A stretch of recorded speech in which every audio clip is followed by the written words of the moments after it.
Nous sommes donc de retour en direct dans cette édition du 13 mars 2024. Merci beaucoup, si vous nous rejoignez à l'instant, merci beaucoup pour votre fidélité. Désormais, eh bien, il est l'heure de retrouver Julien Nebenzal. Bonjour Julien. Bonjour Louis-Antoine. Bonjour, je suis ravi de bien vous entendre, Julien. Sans surprise, le CAC 40 a ouvert légèrement en hausse, les investisseurs faisant fi des données publiées hier sur l'inflation aux États-Unis, l'inflation qui est structurellement bien ancrée dans l'économie outre-Atlantique. Du coup, est-ce que bien, la tendance haussière de fond qu'on observe, et vous nous l'avez expliqué qu'effectivement on l'observe depuis très longtemps, va perdurer, Julien? Écoutez, hier encore, on souhaite toujours rapprocher une information de marché du jour, de la variation du jour, ce qui est tout à fait normal, c'est naturel. Quand une donnée comme l'inflation tombe, il y a très souvent un ajustement des cours. D'ailleurs, au tout début, quand la donnée est tombée, les cours ont commencé d'abord par baisser. Mais il faut bien se souvenir que si une donnée permet d'ajuster les cours, la donnée du jour ne fait pas la tendance. La tendance, elle est faite de la formation des anticipations sur plusieurs mois, en général sur un semestre environ. C'est-à-dire que ce qu'on voit aujourd'hui en dynamique représente ce que le marché escompte dans 6 mois. Donc on peut toujours rapporter l'information du jour au cours du jour, et il y a une raison, il y a une réalité, encore une fois, le cours s'ajuste par rapport à cette information. Mais ce qu'on observe, c'est quelque chose qui escompte ce qui va se passer dans 6 mois. Et là, sur le graphique que je vous ai proposé ce matin, j'ai mis sur la partie droite une flèche verte là, qui monte vers le haut. C'est pour montrer en fait le comportement du mois de février. Ce comportement sur le CAC 40 est assez intéressant puisque vous voyez que la bougie formée, cette bougie blanche, elle part de la zone haute qu'on avait faite en 2023, cette zone des 7600 points, et elle s'extrait de cette zone, donc elle donne une indication haussière. Elle donne une indication haussière qui est puissante et qui appartient globalement à une tendance haussière, puisqu'on voit, alors sur ce graphique en prenant sur une plus longue période, on voit depuis le point bas dit du Covid, on voit en fait que les points bas successifs sont supérieurs les uns aux autres. Donc ça, on sait que sur le fond, la tendance est haussière. Mais là, on a une confirmation en février de ce qui se voyait déjà un peu avant, c'est-à-dire la tendance haussière, elle est confirmée. Et ce type d'indication, c'est pas une indication qui est, on peut avoir des conclusions pour les jours à venir, mais c'est une indication qui est forte pour quasiment l'ensemble de l'année. C'est-à-dire que nous devrions former assez régulièrement cette année de nouveaux sommets historiques. Quand je dis assez régulièrement, on peut en former comme on en forme en ce moment en mars, peut-être qu'on en formera en juin, et peut-être qu'on en formera encore en décembre. Donc voilà ce qu'on peut dire justement sur ce qui vient de se passer récemment, en rappelant que le marché escompte toujours à peu près à un semestre d'avance. Et maintenant, si on veut justement se caler un peu sur l'économie, alors pas encore sur les obligations, mais juste sur l'économie, en restant sur le graphique précédent, je voulais vous montrer qu'on avait un point bas en janvier 2019, qui est le point bas où on pense qu'il y a une récession à venir. Et puis vous avez un deuxième point bas en octobre 2022, qui est le point où on pense qu'il y a une récession à venir. Et vous voyez qu'à chaque fois qu'il y a un consensus de marché qui est fort sur une hypothèse de récession, un point bas se forme. Aujourd'hui, nous sommes sur des sommets historiques et les perspectives de récession sont encore discutées. Si vous écoutez les commentateurs, il y a encore des gens qui pensent qu'il y a une possibilité de récession, et c'est tout à fait normal. C'est normal qu'ils puissent le penser. Mais nous sommes sortis quand même de ce consensus hyper anxieux, hyper pessimiste, et nous sommes en train de le modifier. Et si maintenant vous prenez le principal point haut du graphique, c'est-à-dire janvier 2022, c'est décembre 2021, janvier 2022, c'est le moment où en fait le consensus dit mais la Banque fédérale américaine et probablement la Banque européenne vont normaliser leur taux. Pourquoi? Parce que la croissance est finalement forte, robuste et régulière. C'est-à-dire que là, il n'y a pas du tout d'anticipation de récession, il y a au contraire la perspective d'une croissance extrêmement forte. Est-ce que nous en sommes là aujourd'hui au moment où on parle? La réponse est non. Donc nous ne sommes pas non plus sur un comportement de marché extrêmement enthousiaste. Et enfin, peut-être dernier point, si vous regardez le taux de variation sur un an, qui est le graphique qui est la partie basse du graphique, vous voyez qu'on a tendance à évoluer entre, sauf moment de récession, 0% sur un an, c'est-à-dire la bourse ne fait rien sur un an, et puis plus 25% sur un an.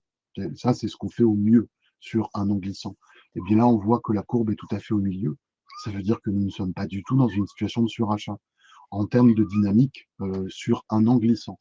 Ça ne veut pas dire qu'il ne peut pas y avoir de retour. Il peut et il devrait y en avoir, et à mon avis même sur la seconde partie du mois.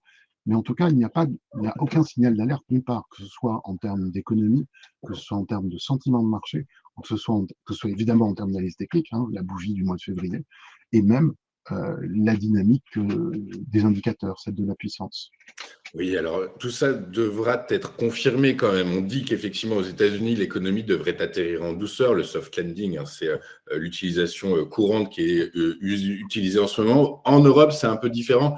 Certains économistes parlent encore de récession. On est en récession de toute façon technique en ce moment actuellement en zone euro. Tout sera confirmé. Il y a deux données qui sont extrêmement intéressantes à observer qui vont être publiées cette semaine. C'est la production industrielle en Europe qui sera publiée tout à l'heure et qui déterminera, qui nous fera comprendre si oui ou non, effectivement, l'économie européenne repart ou non, et les ventes de détail qui seront publiées demain, les ventes de détail aux États-Unis, qui seront effectivement analysées de très près pour comprendre si eh bien, la consommation des ménages américains, qui tire aux 2 tiers hein, l'économie américaine, reste toujours robuste, et auquel cas, effectivement, l'économie reste résiliente outre-Atlantique. Également, la hausse de ces derniers temps, elle s'est faite beaucoup sur l'intelligence artificielle aussi, quand même, en réalité. Du coup, par la force des choses, vous dites qu'on anticipe à 6 mois, on peut même dire qu'on anticipe sur plusieurs années, puisqu'il y a différents stades d'évolution qui sont anticipés de l'intelligence artificielle, et là, les investisseurs eh bien, font des paris sur plusieurs années. Du coup, on comprend bien, et je vous remercie pour votre clarté. Vous nous dites très clairement, 2024, ça va être une année de record. Du coup, par la force des choses, eh bien, je vous remercie pour vous mouiller à ce point-là. On a bien compris que la macroéconomie actuellement drivait les marchés, notamment du fait de l'anticipation d'un éventuel pivot ou non de la Réserve fédérale américaine.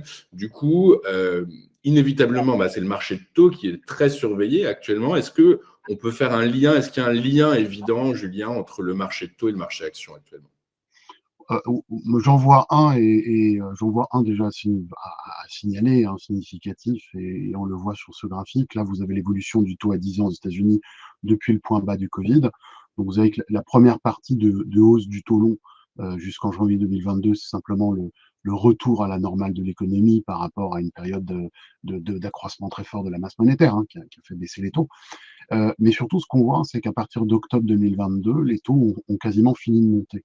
C'est-à-dire qu'ils évoluent de manière latérale. Vous voyez qu'une fois qu'on a atteint la zone des 4,5, alors j'ai mis 4,34 sur ce graphique, une fois qu'on a atteint ça, on a d'abord baissé, puis remonté au-dessus, puis on est revenu en dessous. C'est-à-dire qu'on évolue avec une tendance qui est beaucoup plus faible. On n'est plus du tout dans la tendance de forte hausse du taux, donc forte baisse des obligations.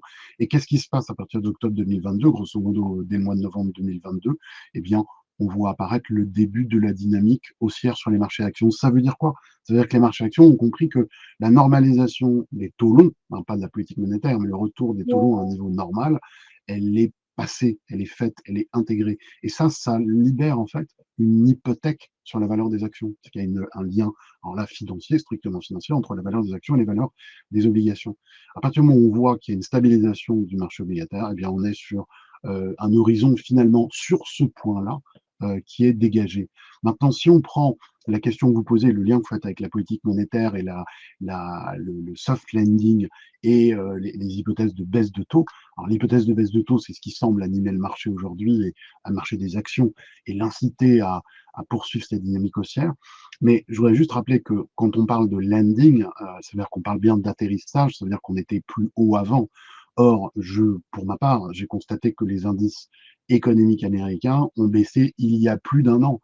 C'est-à-dire que nous ne sommes pas en ce moment en train d'atterrir.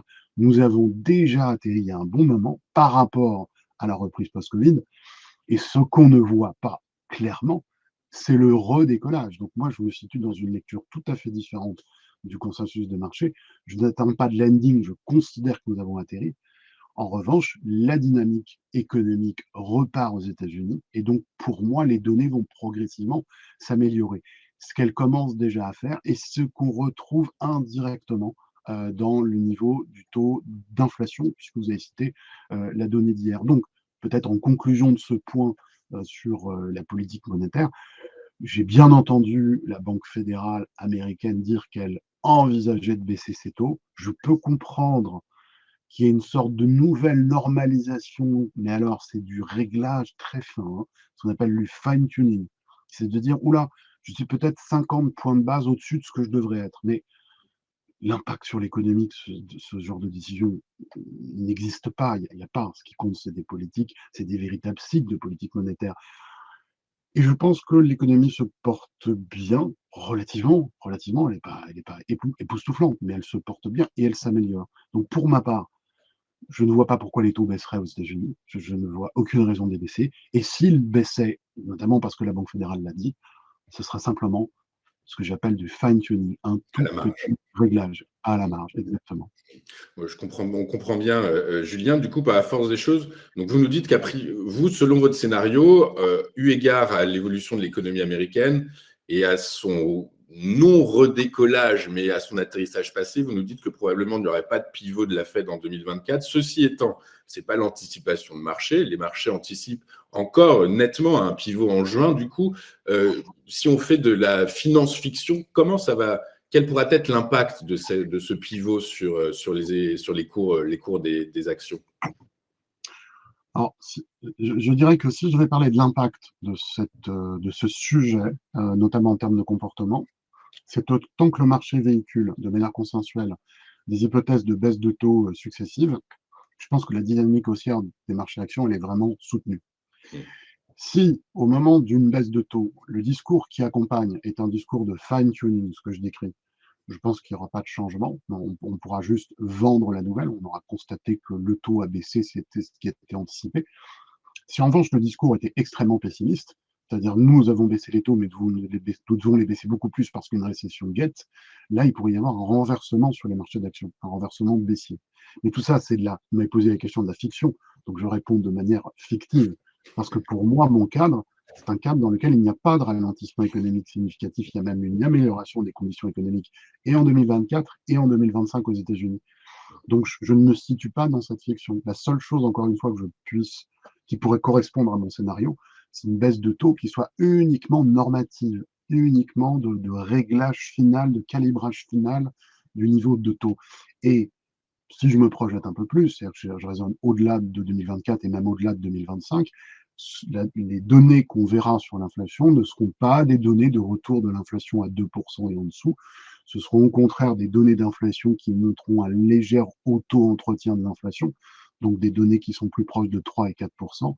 Et vous ajoutez à ça très probablement une résonance de la géopolitique, parce qu'on est rentré dans un cycle géopolitique qui est majeur, et donc des nouvelles tensions sur les matières premières à un moment ou à un autre. Là, encore une fois, je ne parle pas de 2024 et 2025. Donc, à nouveau, un contexte dans lequel les banques centrales ne pourront pas avoir une politique monétaire extrêmement souple, extrêmement laxiste. Voilà. Donc, pour Écoutez, moi, la dynamique économique est bonne et ce qu'on raconte sur les marchés de taux, très bien, banco, si ça soutient les actions, ça va dans mon sens. ça va dans votre sens et effectivement, vous avez bien raison. Le débat en sous-jacent à la question qui se pose en réalité, c'est de savoir où se situe, est-ce qu'il faut remonter la cible d'inflation et la faire passer effectivement à 3. Les Exactement. économistes parlent de 3, 3,5, mais en gros, voilà, 3, 3,5%. Est-ce que finalement, ce ne serait pas ce qu'il faudrait faire pour être en totale cohérence avec le nouveau paradigme économique qui se crée actuellement aux États-Unis post-Covid du coup. Merci Julien d'avoir été avec nous. Merci beaucoup. Julien Nebenzal, vous êtes senior advisor chez Advise, avec nous de temps en temps, régulièrement, de temps en temps dans notre émission. Et je vous en remercie beaucoup. Je vous souhaite une excellente journée. Je vous dis à bientôt. De notre côté, on marque une courte page de publicité. On se retrouve juste après avec le président des analystes techniques en France, monsieur Daniel Cohen-Delara. Tout de suite sur TV Finance.